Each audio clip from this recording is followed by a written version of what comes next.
O Senhor é meu pastor e nada me faltará. Caminhar me faz por verdes pastos. Guia-me mansamente a águas tranquilas, refrigera a minha alma. Guia-me pelas veredas da justiça, por amor ao seu nome. Ainda que eu caminhasse pelo vale da sombra da morte, eu não temeria mal algum, porque tu estás comigo. A tua vara e o teu cajado me consolam. Preparas uma mesa perante mim, na presença dos meus inimigos. Unge a minha cabeça com óleo e meu cálice transborda. Certamente que a bondade e a misericórdia me seguirão todos os dias de minha vida, e eu habitarei a casa do Senhor por longos dias. O Senhor é meu pastor e nada me faltará. Ó Senhor, de todos os homens, de todas as nações e de todas as... Pedimos-vos por todos os povos da terra, pelos que se consomem no ódio e amargura, e pelos que se encontram envolvidos em guerras sangrentas, pelos que oprimem e pelos que sofrem opressão. Pedimos-vos pelas raças primitivas e pelas raças em vias de desaparecimento. Pedimos-vos que ilumineis as mentes dos que dirigem os destinos humanos e carregam o peso da responsabilidade. Pedimos-vos pelos ignorantes, pelos proscritos e pelos atrasados. Pedimos-vos pelos que sofrem o desprezo, a humilhação, a miséria e a escravidão. Imploramos a vós, Senhor, que ensineis a humanidade a viver em paz, sem explorar o fraco, sem odiar o forte, cada um podendo seguir livremente e sem temor o seu próprio caminho. Pedimos-vos que ajudeis os homens a merecerem a liberdade, a não maltratarem outros seres, a não se mancharem com a injustiça social ou a opressão individual. Pedimos-vos, Senhor, que nos ajudeis a sermos puros de coração e de mãos, não desprezando ninguém, não explorando ninguém. Ensinai aos homens, Senhor, a tratar cada ser humano, seja ele quem for, seja qual for a sua atividade, com o respeito que se deve a todos os que são vossos filhos. Assim seja. Pai nosso que estás no céu, santificado seja o vosso nome. Venha a nós o vosso reino. Seja feita a vossa vontade, assim na terra como no céu. O pão nosso de cada dia nos dai hoje. Perdoai as nossas ofensas, assim como nós perdoamos a quem nos tem ofendido. Não nos deixeis cair em tentação, mas livrai-nos do mal. Ave Maria, cheia de graça, o Senhor é convosco. Bendita sois vós entre as mulheres. Bendito é o fruto do vosso ventre, Jesus. Santa Maria, Mãe de Jesus, rogai a Deus por nós, pecadores, agora e na hora de nossa morte. Amém.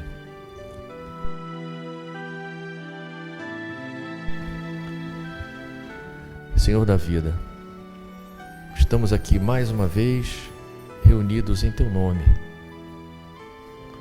elevando as nossas preces, as nossas súplicas, tentando levar a nossa frequência vibratória para que possamos ser envolvidos pelos guias e mentores espirituais que nos recebem nessa casa. Nós rogamos a corrente franciscana, aos guias e mentores espirituais, as falanges brancas do universo. Saudamos os orixás da nossa casa, o nosso guia-chefe, Caboclo Tupinambá. Rogamos a Maria Santíssima que nos cubra com a sua luz azul de paz e harmonia. E ao nosso Mestre Jesus, que como sempre nos trará o Evangelho cheio de reflexões e ensinamentos indispensáveis à nossa caminhada evolutiva. Queremos te pedir, Senhor da vida, por todos os nossos irmãos sofredores, encarnados e desencarnados, pelos que se encontram enfrentando problemas materiais, que estão envolvidos em vícios, depressões, processos obsessivos, pelos que se encontram na miséria, desamparados, sem teto, sem sustento. Queremos te pedir também pelas crianças do nosso planeta, vítimas das guerras, de abusos, de abandono, que se encontram perambulando pelas ruas, sem amparo, sem amor. Que os trabalhadores do mundo maior possam suportar esses pequenos irmãos recém-chegados nas suas provas, nas suas expiações. Queremos te pedir, Senhor, pela paz no nosso mundo, entre povos e nações, entre governantes e governados. E os líderes políticos e religiosos possam adotar como prioridade a fraternidade entre todos os povos, entre todos nós que somos todos irmãos, já que somos todos habitantes desse planeta que nos acolheu e que nos dá a oportunidade de crescimento e evolução. Queremos te pedir, Senhor, pelas crianças da creche Santa Clara e por todos os irmãos que ajudam a manter a creche e os trabalhos sociais da nossa casa. E te pedimos finalmente por todos os nossos irmãos encarnados e desencarnados, cujos nomes foram colocados na nossa caixa de pedidos. Por Cristo, com Cristo e em Cristo, agora e sempre. Obrigado, Senhor.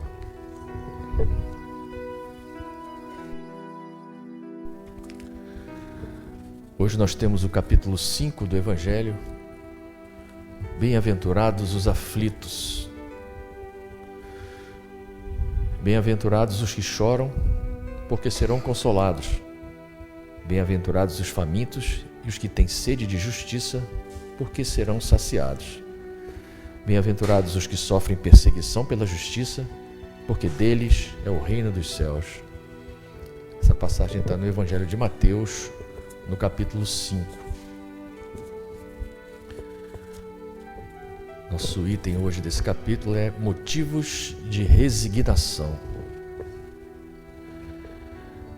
Por estas palavras, bem-aventurados os aflitos, porque serão consolados, Jesus indica, ao mesmo tempo, a compensação que espera os que sofrem e a resignação que abençoa o sofrimento como prelúdio da cura. Essas palavras também podem ser traduzidas assim: deveis considerar-vos felizes por sofrerdes, porque as vossas dores deste mundo são o pagamento da dívida das vossas faltas passadas. E essas dores, quando suportadas pacientemente na terra, vos poupam séculos de sofrimentos na vida futura. Deveis, pois, sentir-vos felizes por Deus haver reduzido a vossa dívida, permitindo que a saldeis agora, o que vos garantirá tranquilidade no futuro. O homem que sofre é semelhante a um devedor de grande quantia, a quem o credor diz: se me pagares hoje mesmo a 100ª parte do teu débito, dar-te-ei a quitação do restante e ficarás livre. Se não o fizeres, eu te perseguirei até que pagues o último centavo. O devedor não se sentiria feliz por suportar toda espécie de privações para se libertar, pagando apenas a 100ª parte do que deve? Em vez de se queixar do seu credor, não lhe ficará agradecido? Tal é o sentido destas palavras: bem-aventurados os aflitos, porque serão consolados. São felizes porque pagam suas do pagamento, estarão livres. Mas se saudando a dívida de um lado, endividam-se de outro, jamais se libertarão. Ora, cada nova falta aumenta a dívida, porque não há uma só delas, qualquer que seja, que não traga consigo a própria punição, necessária e inevitável. Se não for hoje, será amanhã. Se não for nesta vida, será em outro. Entre essas faltas, devemos colocar em primeiro lugar a falta de submissão à vontade de Deus. Logo, se murmurarmos nas aflições, se não as aceitarmos com resignação e como algo que devemos ter merecido, se acusarmos a Deus de ser injusto, contraímos nova dívida que nos faz perder o fruto que devíamos colher do sofrimento. É por isso que teremos de recomeçar, absolutamente como se, a um credor que nos atormente, pagássemos uma quantia e a tomássemos de novo por empréstimo. Ao entrar no mundo dos espíritos, o homem ainda está como o operário que comparece no dia do pagamento. A uns dirá o patrão: eis o prêmio dos teus dias de trabalho. A outros, aos felizes da terra, aos que hajam vivido na ociosidade, que puseram sua felicidade nas satisfações do amor próprio e nos gozos mundanos, dirá: nada tendes a receber, porque já recebestes o vosso salário na terra. Ide e recomeçai a tarefa. O homem pode amenizar ou aumentar o amargor de suas provas conforme a maneira pela qual encare a vida terrestre. Tanto mais sofre, quanto mais longa ele considera a duração do sofrimento. Ora, aquele que se coloca do ponto de vista da vida espiritual abarca a vida corpórea num piscar de olhos. Ele a vê como um ponto no infinito, compreende a sua brevidade e reconhece que esse momento penoso passará bem depressa. A certeza de um futuro próximo mais feliz o sustenta e encoraja. E, em vez de se queixar, agradece ao céu as dores que o fazem avançar. Para aquele, ao contrário, que apenas vê a vida corpórea, esta lhe parece interminável e a dor o oprime com todo o seu peso. O resultado daquela maneira de encarar a vida nos leva a dar menos importância às coisas deste mundo, compelindo o homem a moderar seus desejos e a contentar-se com a sua posição, sem invejar as dos outros, atenuando a impressão moral dos reveses e das decepções que experimenta. Daí, ele aure uma calma e uma resignação tão úteis à saúde do corpo quanto à da alma. Ao passo que, com a inveja, o ciúme e a ambição, se entrega voluntariamente à tortura e aumenta as misérias e as angústias da sua curta existência.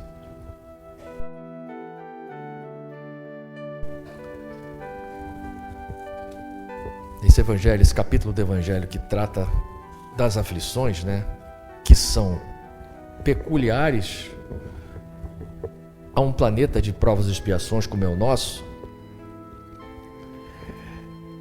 ele nos convoca a refletir sobre essas aflições, esses sofrimentos, essas vicissitudes, como o Evangelho coloca, que todos nós experimentamos, todos nós temos as nossas aflições das mais variadas formas, E elas podem ser breves ou duradouras. Aí, lendo esse Evangelho, escutando essa passagem de Jesus, a gente para pensar como a gente consegue vislumbrar uma bem-aventurança no meio de um quadro de sofrimento, num turbilhão de sofrimento que muitas pessoas passam, a grande maioria das pessoas. Como é que a gente vai se sentir, vamos dizer assim, privilegiado por estar sofrendo? Todos nós que sofremos buscamos desesperadamente solução para os sofrimentos, consolo para esses sofrimentos, e invariavelmente nós queremos o porquê desse sofrimento. Aí vem aquela pergunta que acho que é uma das perguntas mais feitas pela humanidade de um planeta como o nosso: o que eu fiz para merecer isso? Se a gente tiver um momento de reflexão, fizer um exercício de memória, em alguns casos nós podemos nos lembrar, e obviamente sufocando o nosso orgulho, nós podemos nos lembrar dos nossos deslizes que podem ser a causa desses sofrimentos. Algumas vezes a gente consegue lembrar das pisadas de bola que a gente deu e que causaram dificuldades, sofrimentos, né? E se nós não nos lembramos, né? Absolutamente vasculhamos a nossa memória e não conseguimos nos lembrar, né? De alguma coisa que possa ter causado um sofrimento que eu estou passando agora, seja ele material, emocional, físico, né? Aí é que chega, que aparece a misericórdia divina, que, vamos dizer assim, se manifesta na forma do Consolador prometido por Jesus, que é a doutrina espírita, que vai nos abrir o horizonte da nossa imortalidade, que vai nos mostrar que nós somos espíritos imortais e que essa atual vida, mais ou menos sofrida, ela é mais uma de muitas que nós já tivemos e ainda teremos. Então, se eu não consigo me lembrar do motivo do meu sofrimento nessa vida, certamente pela minha condição de espírito imortal reencarnado, é certo que esse sofrimento, que a causa desse sofrimento está numa vida passada. Aí, juntando a essa condição a lei de causa e efeito, que faz com que nós vamos vivenciando os efeitos de causas passadas, nós adquirimos pelo menos um motivo, né? Isso aí na verdade não é uma garantia, um motivo de resignação. Eu tenho a consciência de que se eu estou sofrendo é porque eu fiz por onde. Se eu não lembro, é porque está numa vida passada. Então essa resignação vai me fazer com que eu aproveite aquele sofrimento, né? Para ressarcir essa dívida, para curar essa chaga que foi gerada no meu passado de erro, ao longo do meu processo evolutivo, já que eu ainda sou um espírito imperfeito, todos nós, né? Então essa é a ferramenta da resignação, onde eu, com a certeza de que eu fiz por onde passar por aquilo ali, eu coloco de lado a minha lamentação, a minha revolta e até as minhas blasfêmias contra o Criador, se eu acredito nele, por ter me castigado de forma arbitrária, né, ou aleatória. Não, se eu estou, é aquela certeza que nós temos, que ninguém sofre por acaso. Sofrimentos enormes, ou corriqueiros, ou leves, todos eles são decorrentes, né, de deslizes do nosso passado. Se não foi dessa, foi das encarnações passadas. Mas uma coisa que a gente precisa ficar ligado é não confundir a resignação com conformismo, que às vezes as pessoas confundem, né? Eu estou resignado com esse sofrimento, eu preciso passar por isso, porque é para o meu adiantamento, é para a minha cura, enfim. E associar isso a uma atitude de conformismo que vai, inclusive, inibir a minha iniciativa de trabalhar para aproveitar aquela vicissitude, aquela expiação, aquela prova, né? Que tem, por mais que nós tenhamos feito por merecer, nós precisamos trabalhar para, como diz o Evangelho, para colher o fruto daquela prova. Porque se eu entrar num processo de conformismo, eu vou sentar na beira do caminho, começar a chorar, desesperado pelo meu sofrimento, e não vou fazer nada para passar por aquele sofrimento, né? Para realizar a cura que eu preciso realizar, né? Na minha sequela, né, espiritual do meu passado de erros. Então, a resignação, ela não é um conformismo. Ela é um estado de harmonização em que vai me ajudar a enfrentar as dificuldades que eu tenho que enfrentar. Eu preciso enfrentar. Eu estou aqui para enfrentar essas dificuldades porque eu as causei no meu passado de erros. Não é simplesmente chegar com uma cota de sofrimento e não fazer nada para me livrar dele. A gente precisa trabalhar, né? e a espiritualidade na misericórdia divina, que cobre a nossa imensidão de pecados, ela tem todas as condições que nós precisamos para nos ajudar. Nós precisamos segurar nessa mão que está estendida na nossa direção, né? Eu preciso me levantar. Para eu me levantar, eu preciso pegar a mão que está me puxando. Eu não posso querer que essas mãos me levantem do chão praticamente à força, já que eu não quero me levantar. Então essa é o entendimento que a gente tem que ter dessa bem-aventurança, porque a misericórdia divina está nos dando uma oportunidade, mais uma oportunidade, né? E nós teremos quantas forem necessárias para reparar as nossas faltas, recentes ou remotas. Por isso é que, nessa linguagem figurada dos evangelistas, isso é uma bem-aventurança, porque eu estou tendo a oportunidade, a misericórdia divina está me dando uma oportunidade de eu reparar um erro que eu cometi. Eu não estou eternamente condenado pelo erro que eu cometi, por um crime que eu cometi. Eu tenho a oportunidade de reparar esse erro, de me livrar dele, de quitar a minha dívida. E terei quantas oportunidades eu precise para isso. Preciso colocar o meu livre-arbítrio, né, em prática, para aproveitar essas oportunidades que eu recebi de correr atrás do meu prejuízo. Então isso sim é uma bem-aventurança, é um privilégio, né, que a misericórdia divina nos proporciona, e para isso nós precisamos aceitar essa verdade que o Consolador nos trouxe, né, que o Espiritismo nos mostra, né, esse horizonte mais amplo dessa visão, que nos dá essa condição de espíritos imortais, criados simples e ignorantes, porém perfectíveis. Estamos todos a caminho da luz e os nossos amigos espirituais estarão sempre nos ajudando a trilhar esse caminho. Tenhamos certeza disso. Então essa é a mensagem que esse Evangelho trouxe para nós aflitos, que somos todos, né, mais ou menos, em menor ou maior grau. E é uma mensagem de esperança, que nos dá a certeza de que, por maior que seja o sofrimento que nós estejamos atravessando, ele não é eterno. Ele não é eterno, ele vai passar, né? E vai passar tão mais rápido quanto eu me esforce. Se eu realmente ficar conformado e não resignado, esse sofrimento pode demorar a passar mais.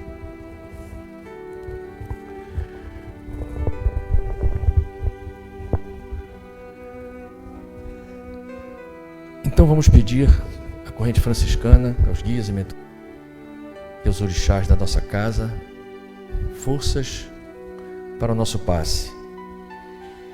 Esse passe que tem o poder de limpar os nossos campos vibratórios, de nos harmonizar e até de nos curar. Que possamos sermos dignos dessas bênçãos, devemos nos concentrar e nos manter em sintonia com a corrente franciscana que atende a todos nós. Senhor, dai-nos forças para o passe. Fazei com que de nossas mãos fluam as energias vindas do plano espiritual, que equilibram, que harmonizam, que curam e que afastam os maus espíritos. Senhor, faz de nós um instrumento da sua paz.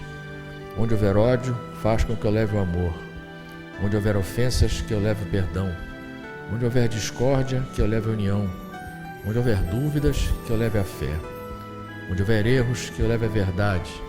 Onde houver desespero, que eu leve a esperança. Onde houver tristeza, que eu leve a alegria. Onde houver trevas, que eu leve a luz.